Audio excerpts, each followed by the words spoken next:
welcome back to A Good Fire. I wanted to talk a little bit about these protests and marches and demonstrations that are going on in New York.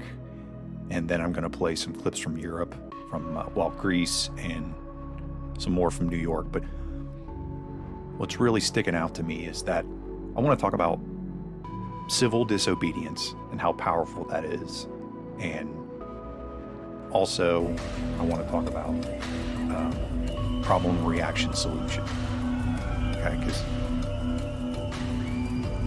I believe that the people that are forcing these, what's on people and are forcing this on them are taking into account their reaction. They know there's going to be more violent to push back. I think they want violence, so they can use that little fringe section that does of people that do get out of hand as examples and play up the threat. But I did notice in New York here, everything seems to be it's a little more mellow than Europe, but there's lots of people marching and like preaching on the streets. There's some shoving and stuff. You're going to see some people try to force their way into a building. They end up blocking the building. And we got stuff like this going on.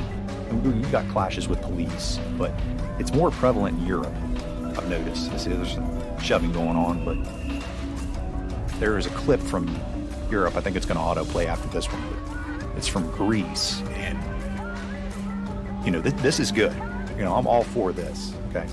They're just civil disobedience. Be peaceful about it. It's so much more powerful. Like, look, I'm all for the Second Amendment, and if someone is on your property or going after one of your loved ones and threatening their lives or safety, you got every right, and most states support that as far as I know, especially if there's obvious proof of that. But what I take issue with is excessive reaction, and just sometimes I think it's playing right into their hands because they want people to react like idiots, and then they can come back even harder, and set this stuff up. But this is what's going on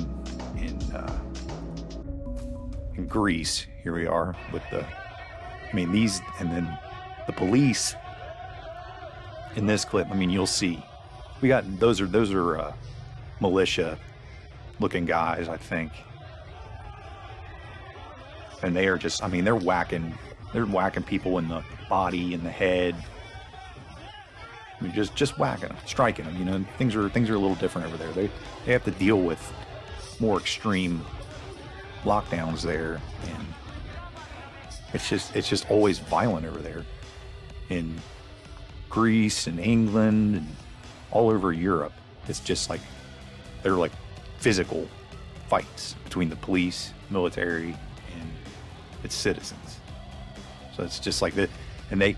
And a lot of that, they can justify that because they're the citizens are doing this stuff. They're reacting immediately, violently, and you can make the argument that the police are egging it on. They instigate that stuff, and it's just.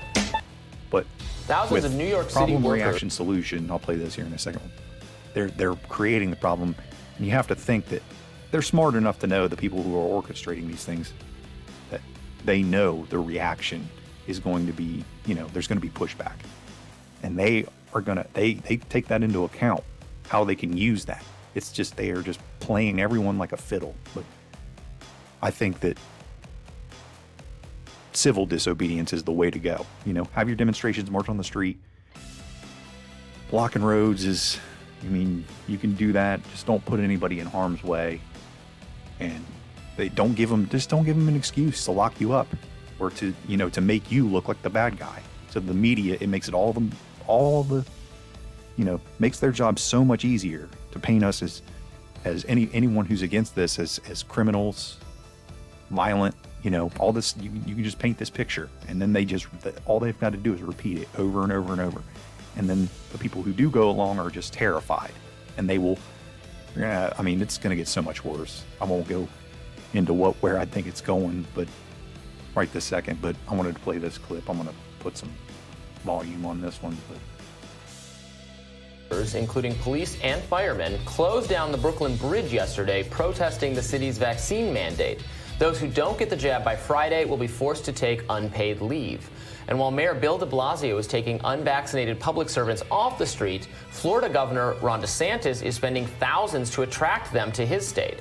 Yesterday on Fox News, the Florida governor announced that his administration wants to enact legislation that would pay scorned police officers across the country $5,000 to relocate to Florida. But I can tell you, Maria, in Florida, not only are we going to want to protect the law enforcement and all the jobs, we're actually actively working to recruit out-of-state law enforcement because we do have needs in our police and our sheriff's departments. So in the next legislative... One thing I want to say is that what I'm seeing taking place is going to take time, but it's taking place and it's happening. That I can tell right now that the ones that are going to be loyal to this new system that's being ushered in are being rewarded by being able to keep their employment, if you want to call that a reward, but they're able to keep their employment. And the ones who don't, you're fired, you have to, you got to use your sick time, or, you're punished. And it's slowly starting to weed out the ones who think as an individual and think that their body is theirs and that it belongs to them and they can make that decision. And it's between them and their doctor, and not their employer, not the government, not the state, but, which I agree with. And what's happening is there's just a shuffle.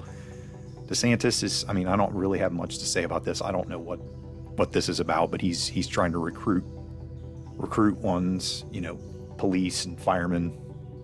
I think they said for Florida and all that, but I think it's happening. They're being weeded out, and it's slow. It's going to be, and it's not going to happen overnight, but it's going to take 6 months to a year, maybe 2 years, but we're going to have a real problem here in the next few years. If you think police corruption is bad now and police brutality is bad now, I'm not saying it could be wrong, but potentially this is going to get a lot worse, really, relatively soon. So I just wanted to point some of these things out. They've got thousands of New York City workers, including police and firemen. Yeah, it's police and firemen that they're pushing out, and they only want loyalists in there. So it's just, I can see where it's going, but let me know what you think.